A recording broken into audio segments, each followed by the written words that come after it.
What's going on, everybody? I hope you're all having a fantastic day.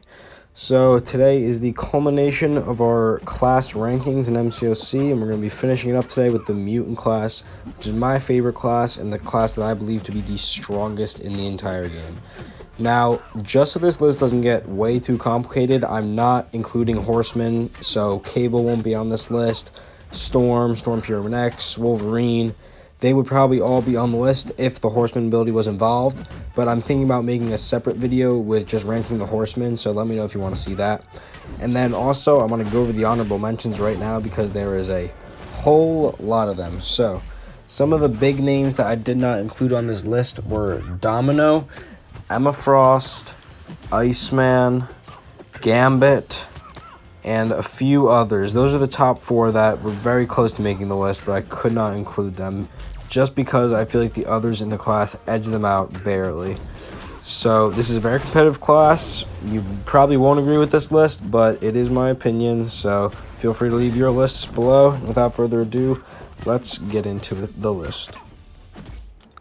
Alright, so starting the list off at number 10 is going to be Namor. Now, Namor is a very interesting champion. First off, I do not have him as a 5 or 6 star, so this is some very juicy 4-star gameplay. And the thing is that before his nerf, Namor probably could have moved up about 2 or 3 slots on this list. But the fact that he got that slight nerf where your outrage is decreased, you don't get it as fast, it makes him so much less enjoyable to play because you have to spend all this time waiting just to get the outrage built up, whereas before you could hit 30 relatively quickly by just building up bars of power, getting to a special 3 and launching it. Now he's just a bit slower. He's still very good. His damage is very, very good if you can get the Tilbury Furies going and then lands in some heavy attacks for power gain. Special 2s do over like 200,000 damage I've seen.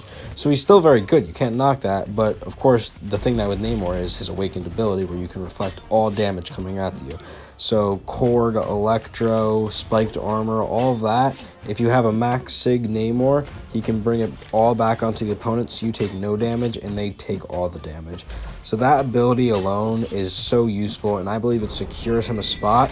Just outside of that ability, he's not really practical for short fights, as in like the 200 to 300k health range, because by that time you get your special 3s off and they're dead in that time. So I think the ideal health range for a max like 5-star or rank 3 6-star Namor is about 5 to 600,000 health, so you can get both your special 3s off and then land in some huge combos and big special attacks. So still a fantastic champion, it's just that nerf slightly brought him down, which is why he sits at number 10.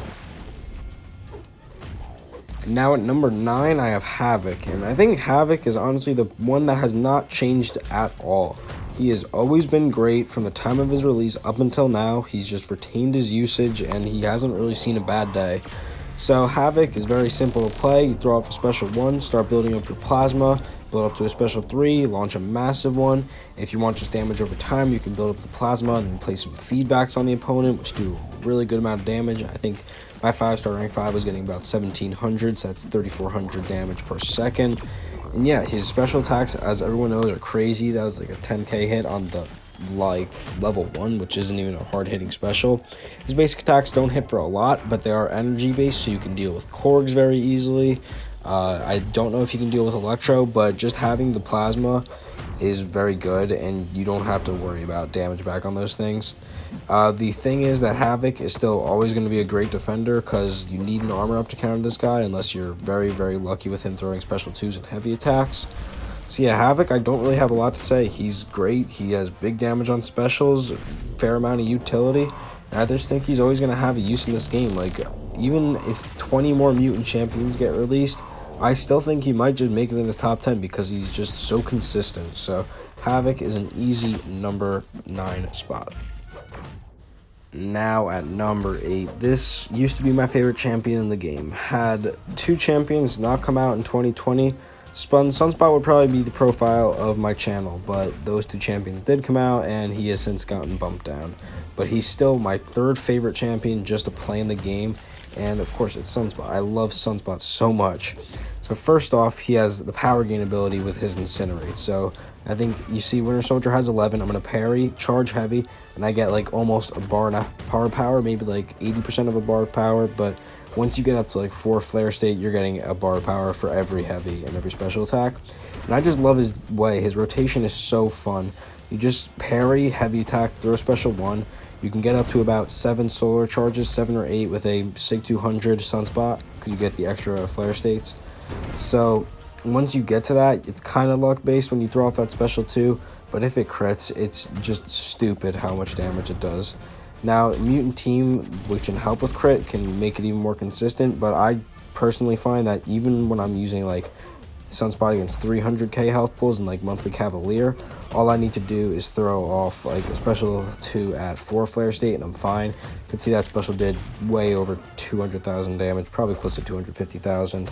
So yeah, I love Sunspot. Very simple to play. Special 3 resets all those charges, like you can see I'm out there, so it'd bring it back up to 120. So in big fights, you can just keep refreshing it. So Sunspot's great. I love Sunspot. He's easily number 8. I wanted to put him higher, but I can't deny that there are champions better than him. But super fun to play, easy number 8.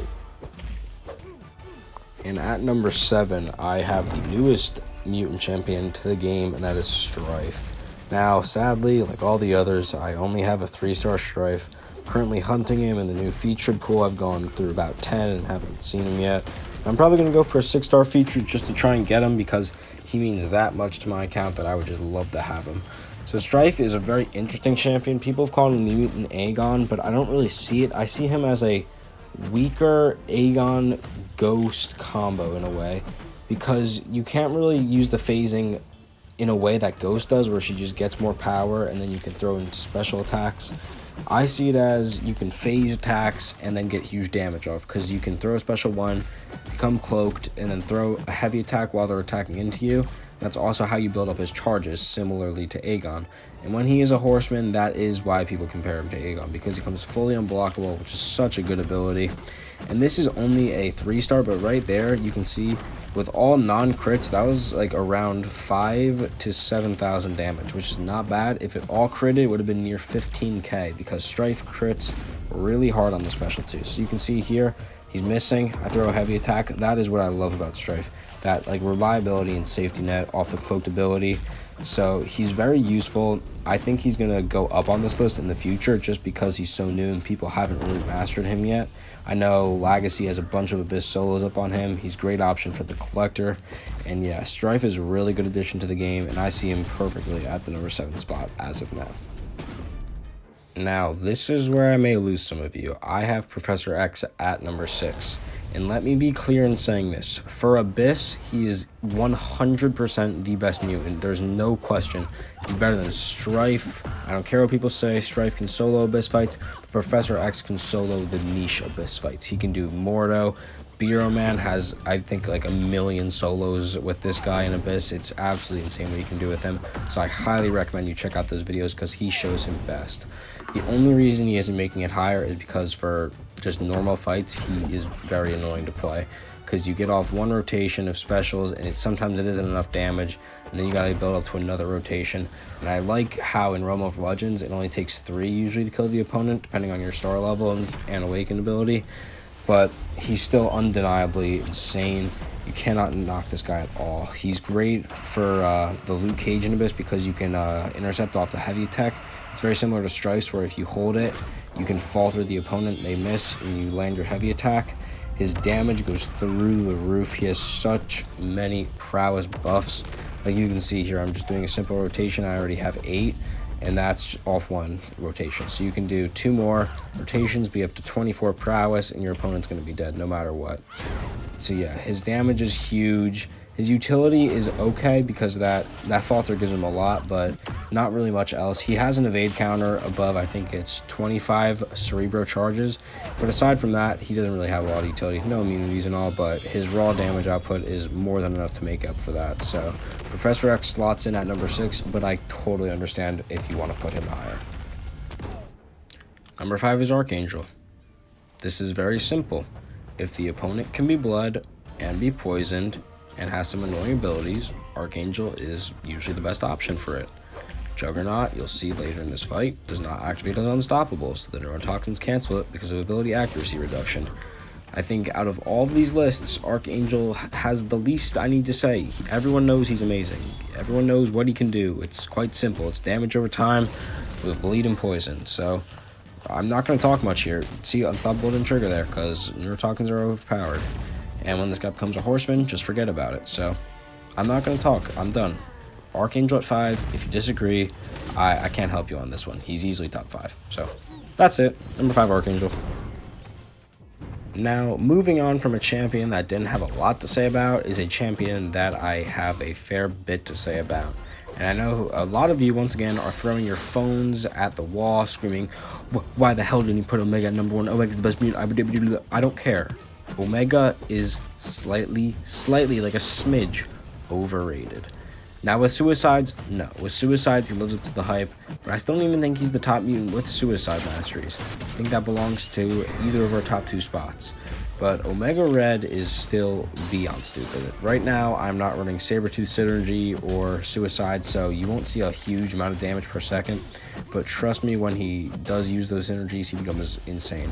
I think Karate Mike has some good rank 3 6-star gameplay. I know there's tons of rank 5 gameplay all over the YouTube, so you can go watch that and see why this guy's insane, but I'm pretty sure all of you already know. So obviously the nothing's immune to the death spores, so he's great for damage over time battles and anything. His, what is it called, tendrils don't really make contact with anything, so he can deal with Korgs and Electros with ease. When he's bleeding or is just activates his special 2, he puts on the aura, so you can stack up to 30 of the death spores, and you can lock them in with the degeneration, which almost nothing is immune to, so right then and there you have even more damage output and more sustainability for your death spores. He has a very underrated lifesteal off the special 1 and special 2, which keeps him sustainable. But yeah, all of his damage really comes with Suicides. You need him with synergies, max sig, as high power as possible, and then you'll really start seeing why many people consider him the best mutant. But even when he's at that level, I just don't see him being the best, and most of the time people do not have him at that level. So for those reasons, I put him at number 4, but that is not to knock Omega Red. He's still unbelievably good. Now, at number 3 is Apocalypse. I'm pretty sure you all expected him to land highly because you're going to say, oh, he has a bias towards Apocalypse. Oh, he just thinks Apocalypse is good because it's his favorite champion. And to that, I say you are 100% correct. I know Apocalypse will not land as highly on basically anyone else's list, but I also have some reason to say that he is the 3rd best mutant champion. First off, even in the bad matchups, people say when there's a poison immune, you can still deal with it. Like, especially with Strife Synergy now, that gives him the plus 300% attack, you almost start, like, the poison damage becomes negligible because you're dealing so much damage with the other 3 debuffs in Strife. So that puts the rest of that argument. Can most of the other mutants deal with evade champions? Aside from Professor X, not really. So if you're not heavy spamming, he's still great for evade. He can build up to 100 of those charges, and then they have 0% chance. So I even used him for, like, variant 6 opponents, variant 7 opponents that had evade. And now you're thinking variant 7. Yes, I soloed variant 7 bosses with him, so check that out if you want. I've done the Grandmaster with Apocalypse. Do You Bleed Medusa? I've basically tried to show this guy in every way imaginable. So if you want to look at all the gameplay, I have it up on my channel, but I think that's all the reason enough to put him at number 3. I love Apocalypse. I think he's going to stand the test of time, and I truly think he is the most important champion to be added to the game in a long time. So Apocalypse at number 3. Feel free to disagree, but I don't care. Now, I gotta talk fast because this fight ends really quickly. So as much as I wanted to put Apocalypse up here, it has to be Colossus. Colossus is nuts. He was easily the number 1 best mutant before a certain somebody got buffed. But with synergies, I might consider him the best. But I'm just saying, without synergies, base Colossus is still the 2nd best mutant, no question. You can see right there, 25k heavy attack damage on the 2nd hit. He only has 12 armor ups. This is like getting into Colossus. It's not even funny how much damage he can do. Ready? Boom. 10k, 10k, 10k, 20k. All non-crits, so that was around 50k without any crits, just casually. So he's hitting unbelievably hard. He's putting in so much work for so many people. The immunities give him even more armor up buffs. And this guy is just so good. He cannot be armor broken, so people like Magneto cannot even counter him. And he's great for any armor break matchups. Now here, 12,000, 12,000, 12,000, 101,000, just casually off the last hit. So you may not see the 51k. Like, I can't imagine how people think this guy is not top 2 worthy. Apocalypse really gives him a run for his money, but when I took a close look, I just had to admit that Colossus is better. But he still is edged out by 1, and I think you all know who that 1 is. And that number 1 is Magneto. So, in case you are all wondering why Colossus isn't number 1, I took a very long time to think about these placements because it was honestly the hardest one in the whole list. So I started thinking about who they can counter. Darkhawk, Sentinel, Vision. Colossus cannot really do that well. Magneto easily does it. Morningstar, any bleed immune. Colossus can do very well, but Magneto does it better. Base matchups, I give the Colossus, but Magneto can still do them. Essentially what I'm saying is if the opponent is metal, if the opponent is bleed immune, Magneto wins. And if it's a combination of both, Magneto super wins. Magneto is the best champion in the game if they are metal and bleed immune, because you just build up to a special 3 and they get pumped. So right here, I build up to about 35 prowess, which isn't even the most that you can get with him. You can one-shot this Winter Soldier in 1 special 3, but I just wanted to show that doesn't even matter. Like, you can keep this guy going so long. His damage is so broken. I really don't know how they let this buff into the game, but I'm so glad they did. And yeah, Colossus can be made as an argument for number 1. I'm not going to deny that. But for me personally, I do not see him being better than Magneto. I never use Colossus as much as I do Magneto. There's been so many times in the recent, like, look at that, 167k. There's been so many times where I just look at a fight, I'm like, dang, who can do this? And I remember Magneto exists. So for me, he's number 1. And with that said, the video is going to be done. So I really hope you enjoyed. I know a lot of you are going to be yelling at me for this one because my rankings are so odd. But it's my list and it's my opinion, so feel free to leave your list below because I love reading those and seeing who you think is better than Apocalypse, you know? That's what I love. And I think I've finished this ranking series, but I do want to do an overall one. So soon, I do not know when, maybe in the next week or so, I'm just going to be releasing the top 10 champions overall in the game. So be prepared for that one. It will stir up some conversation, aside from the top 2, because we already know who they're going to be. So yes, I hope you guys enjoyed this video. Feel free to subscribe, but remember, it is never required. Your viewership means a lot to me, and I hope you just have a great day. So I'll see you all in the next one.